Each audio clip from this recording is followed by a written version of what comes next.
মাধ্যমিক পরীক্ষার চতুর্থ দিনে সোমবার মালদায় এলেন মধ্যশিক্ষা পর্ষদ সভাপতি রামানুজ গঙ্গোপাধ্যায়। এদিন মালদা এসেই প্রথমে মালদা শহরে বিভিন্ন পরীক্ষা কেন্দ্র পরিদর্শন করেন।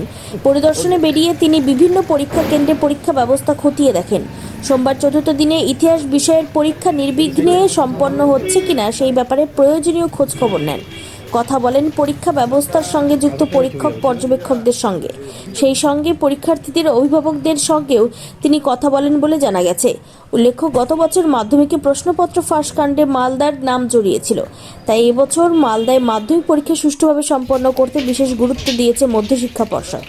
যার অঙ্গ হিসেবে সোমবার চতুর্থ দিনের পরীক্ষায় মালদায় আসেন মধ্যশিক্ষা পর্ষদ সভাপতি রামানুজ গঙ্গোপাধ্যায়। তিনি বিভিন্ন পরীক্ষা কেন্দ্র পরিদর্শন করে পরীক্ষা ব্যবস্থা সুষ্ঠুভাবে সম্পন্ন হচ্ছে কিনা সেই ব্যাপারে প্রয়োজনীয় খোঁজ খবর নেন বলে জানা গিয়েছে।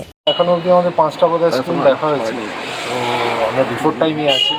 প্রতিটা স্কুলের ব্যবস্থা ঠিক আছে এবং পরীক্ষা ভালোভাবে হচ্ছে। কিন্তু যেটা দেখার সেটা হচ্ছে যে পরীক্ষা ভালো হচ্ছে মানে রিল্যাক্সড হয়ে যাবো, কমপ্লেসেন্ট হয়ে যাবে, সেটা হওয়ার জায়গা নেই।